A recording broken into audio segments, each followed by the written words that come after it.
Why did the crab cross the road? It used the sidewalk. Today, I'm going to recap a 2023 action-adventure film called Konkeuriteu.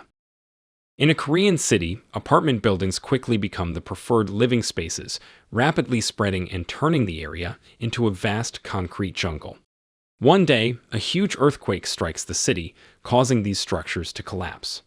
Sung, hurt and dazed, wakes up in his flat, steps out to his balcony, and sees that his building is the sole survivor amidst widespread ruin. He heads down to find the other residents gathered, trying to figure out what to do and consulting a management manual, but restarting the generator will take time. Sung grabs some essentials and, with his wife Myeong, starts to manage their food supplies carefully. Myeong suggests leaving for her father's place, but Sung argues it's too risky. As time passes, survivors from the fallen buildings start to arrive at their building, seeking shelter. In the evening, a mother with her child arrives at Sung's door, pleading for help and even offering payment.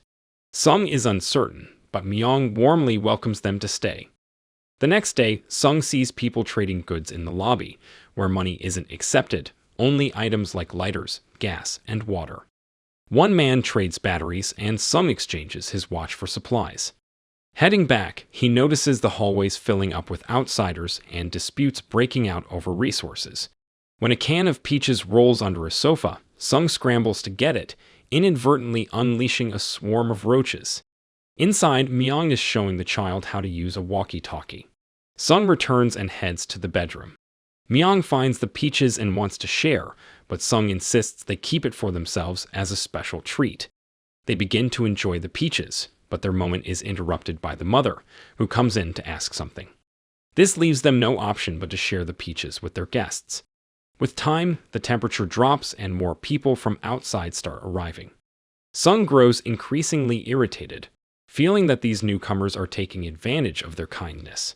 Then a commotion breaks out. Myeong, being a nurse, rushes to assist an injured person.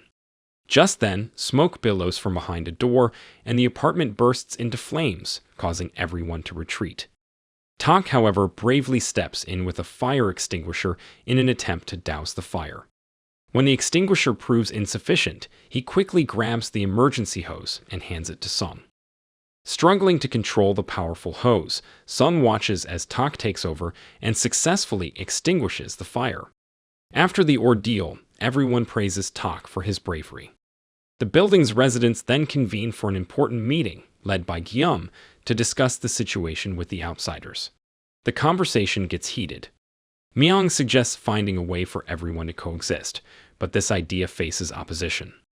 Keum reminds everyone that many of these outsiders, from more upscale backgrounds, previously looked down on them. Plus, their resources are dwindling. As Sung works in public service, he's asked for his input. He recommends establishing some form of organization to collaboratively navigate the crisis, starting with electing a leader. Tak is nominated for his recent act of heroism, and everyone agrees. The group then moves to vote on whether to expel the outsiders. They devise an anonymous voting system where each person places either a white or black stone in a boot. After everyone votes, the tally shows a majority favoring the removal of the outsiders, but they realize they need a well-thought-out plan to proceed. That night, Myeong queries Sung about the color of the stone he picked, but he avoids answering. Just then, the child asks for help to go to the bathroom, so Myeong leaves. Alone, Sung examines his injuries and recalls the events just before the earthquake hit his area. He was in the downtown region, which was affected first. He and some others tried to move a truck to free a trapped woman. But as the chaos intensified, everyone fled.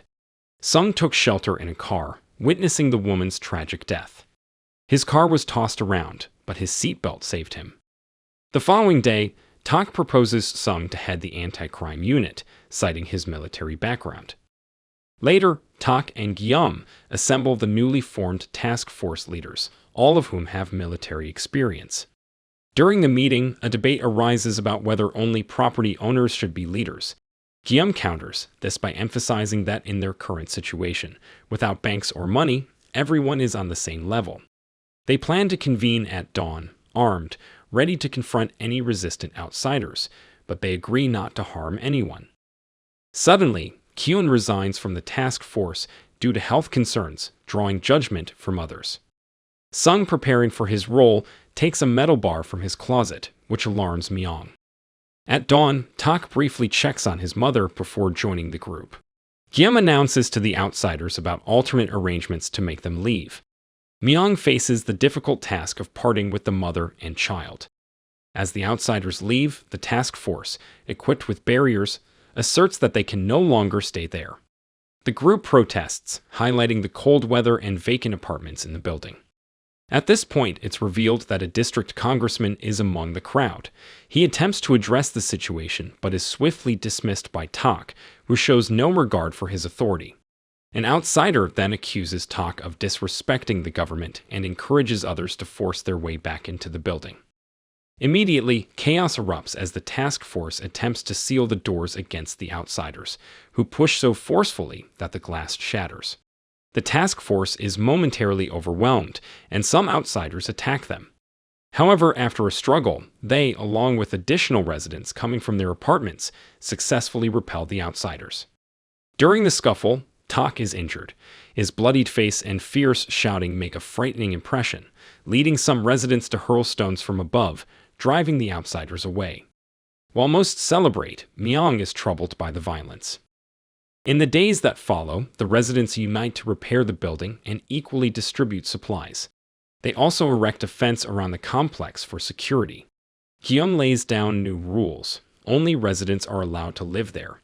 Entering and exiting is restricted, open fires are banned, and rations are distributed based on individual contributions to prevent laziness. Due to water scarcity, waste disposal involves bagging excrement and disposing of it in a designated pit. Several task forces are established for organization. The Anti-Crime Force, open to men over 16, oversees patrols and order. The Rations Force handles fair distribution of supplies, while the Maintenance Force takes care of repairs. There's also a medical team for treating injuries. The community feels a sense of achievement in working together and improving their living conditions. However, as supply shortages become an issue, Sung and a group venture into the city ruins to search for food. The further they travel, the more grim scenes they encounter, including the body of the congressman. Meanwhile, an explosion is seen in the distance, causing concern among the residents. Fortunately, Sung's group returns safely, bringing back some food, although much of it is spoiled. From that point, Sung's team sets out daily to inspect every building marked on their map. On the rare occasion they find a standing building, it's filled only with victims of human conflict, not survivors. They occasionally return with some food, but it's never enough to meet their needs. One evening, while out on a search, Tak and Sung talk, watching another distant explosion. Sung expresses his belief that their hardships will eventually be rewarded. He also reveals that Myeong had a miscarriage the previous year, which explains her protective instincts towards the child. Back at the complex, Myeong is startled to see the kid on a nearby balcony, still with the walkie-talkie. She quickly retrieves her own device and contacts him, learning that Keum has been secretly sheltering him and his mother in his apartment. Meanwhile, the scavenging team discovers a tunnel leading to a new area with a grocery store. As they attempt to enter, the store's armed owner confronts them, demanding they leave. Tak tries to negotiate, but Sung sneaks up and strikes the man, accidentally causing him to shoot one of their members. The team swiftly disarms and subdues him, with an enraged Tak assaulting the owner. They then loot the store for food and also take the dogs. Leaving the store, Sung notices two children mourning over their father's corpse. Nearby, a group of survivors whispers about a supposed complex paradise, but they flee in fear upon seeing Sung's team. Later, the complex residents organize an outdoor New Year's party, despite Myeong's reservations. The festivities are briefly interrupted when two residents are startled by a figure in the dark, who turns out to be Hye, a former resident. She explains she left with her mother after discovering her father's infidelity. Hye's former home was near Tak's, but she doesn't recall him. After verifying her past residency, the community warmly welcomes her. The night continues with karaoke, powered by the generator for this special occasion. While Tak performs a song, he's preoccupied with Hye not recognizing him. A flashback then reveals his true identity. His original name was Byung, and he worked as a taxi driver. Prior to the earthquake, he had broken into the home of the actual Tak, a man involved in a fraudulent scheme that had victimized Byung. Seeking restitution, Byung confronted Tak, but the encounter turned violent. Tak stabbed Byung, but in a fierce struggle, Byung overpowered him and fatally suffocated him using stones, all while Tak's mother suffered a seizure. During this, Byung received a distressing call from his wife and daughter, complaining about debt collectors seizing their possessions. In the chaos of the earthquake, and with his family already resentful, Byung chose to assume Tak's identity. Later, at the ration distribution, a dispute breaks out due to the insufficient quantity of food, especially as the anti-crime force receives more than others. A man, showing a scar from repair work, accuses them of being murderers, an accusation overheard by Myeong. Keum quells the argument, stating anyone dissatisfied is free to leave. Privately, Myeong confronts Sung about whether he has killed anyone.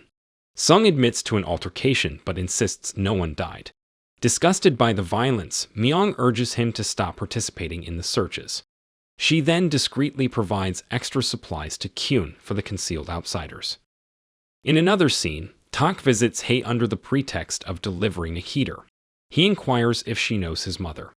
When she affirms, Tak intimidates her against a wall, demanding to know if she recognizes him now. Fearing for her safety, Hye falsely claims she does. Shortly after, Hye is getting a wound treated by Myeong and shares that the outside world is chaotic. She mentions hearing about a group near the train station. The other women in the room start discussing this, but Hye criticizes their naive optimism, pointing out the ignored multitude of corpses outside. The women rebuke her for her bluntness and resent her for arriving later, even insulting her father. Upset, Hye storms off, and when Myeong follows, Hye expresses her frustration about the complex's residents. She claims they're delusional, treating Tak, who isn't even a real resident, better than her. Their conversation is interrupted by screams. A resident's body has been found, apparently killed by outsiders for venturing past the gate alone. The perpetrators left a blood-written message threatening everyone. This gruesome discovery triggers a memory in Tak of finding his own daughter's body among the city ruins. He responds by declaring tighter security measures, including stricter control over exits and increased guard presence. That evening, Tak visits Kyu's apartment and, after a thorough search, uncovers the mother and child hiding under a bed mattress. He expels them and punishes Kyu for breaking the rules, with other residents watching passively. Tak then informs Sung about Myeong's involvement. Privately, Sung confronts Myeong, accusing her of endangering them. She expresses her disdain for the current situation and tries to explain that Tak isn't a legitimate resident, but Sung, lacking proof, dismisses her claim. Seeking to make amends, Sung approaches Tak and begs for forgiveness. Tak orders him to be more diligent. The next day, the anti-crime force intensifies its operations. They rigorously inspect each apartment for hidden outsiders. Any found are expelled, and the doors of their temporary shelters are marked with red paint to signal the eviction. Myeong attempts to discreetly give some medication to Kyu, but he declines it to avoid causing any issues. Following the purge of rule breakers, Tak forces those who violated the rules to repeatedly apologize on their knees, asserting that the building now houses only true residents. Amidst this, they hear a commotion and see Kyu on his balcony. After declaring the situation unjust, he tragically jumps to his death. As the residents cremate Kyu's body, a minor earthquake topples a nearby building, damaging a large tank and unexpectedly restoring their water supply, leading to celebrations. During the festivities, Myeong questions Hye for more information about Tak. Hye recalls delivering a misdirected package to her neighbor, the genuine Tak, before she moved. Concurrently, Do-yoon informs Tak about their dwindling food supplies, prompting him to organize a new search party for provisions. Seizing the opportunity, Hye and Myeong secretly create an opening in Hye's wall to enter Tak's apartment. Their search yields no evidence, as Tak had disposed of it. Even questioning the elderly woman reveals nothing. About to abandon their search, they notice an oddly sealed washing machine. Horrifyingly, they find the real Tak's body inside. Meanwhile, the food search team ventures further than before, discovering a ruined food court. The only access is a narrow tunnel strewn with corpses. Bravely, Sung crawls through the gruesome passage, disturbed by the decaying bodies. He eventually finds a room stocked with food. While transporting the supplies back, Sung picks up a hair clip for his wife. Suddenly, burning debris rains down, tragically killing a team member. When the survivors return to the complex with the food and their fallen comrade, Hye-won is heartbroken to see her son among the deceased. In her grief, she confronts Tak, blaming him for not keeping his promise to keep her son safe, and slaps him in despair. The tense situation escalates when Hye presents the true Tak's identification to everyone, and has the washing machine containing his body brought out. The crowd is thrown into chaos, demanding answers. Tak, losing his composure, argues that he sacrificed everything for the complex and claims ownership of the apartment due to being a scam victim. However, his plea falls on deaf ears as no one supports him. Hye-won's vehement rebuke triggers a collective outcry against him. The angry man moves to expel Tak, but he breaks free and confronts Hye, pushing her into the pit used for waste disposal. At this critical juncture, Sung arrives, weapon in hand, but hesitates to use it. Tak easily disarms him. Meanwhile, the compound's gate collapses, allowing the outsiders to surge in, seeking vengeance. As some men stay to fight, Tak starts firing randomly, causing chaos, while many residents flee. Myeong and Sung take refuge in their apartment, but are soon confronted by an attacker who gravely injures Sung. Myeong tries to defend him and nearly loses her life, but Sung manages to save her by killing the assailant. Realizing the severity of the situation, the couple decides to abandon the complex. In the midst of their escape, a bomb is hurled at the building. Tak kicks it away, but the explosion still occurs overhead, resulting in numerous casualties. Severely injured, Tak staggers back to his apartment, where he collapses and dies upon entry.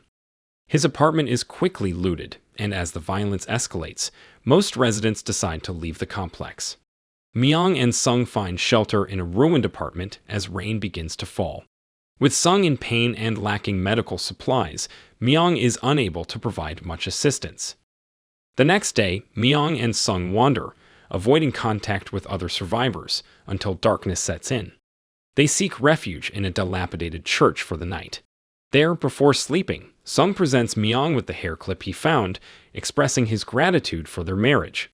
The following morning, Myeong awakens to a striking light display through the church windows. However, this serene moment is shattered when she finds that Sung has passed away during the night, leading her to weep inconsolably. In her moment of grief, Myeong is discovered by a group of survivors who extend an invitation for her to join them. She is brought to the community near the train station, previously mentioned by Hye. This new group's openness and acceptance surprise her.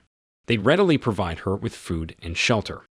Outside, she observes food being distributed evenly among the members, a testament to humanity's capacity for compassion and sharing in times of crisis. If you enjoyed this video, don't be shy to hit the like button, and if you disliked it, hit the dislike button twice, just to be sure. It would be best if you watched the whole movie. Thank you very much for watching. Please subscribe for more videos like this.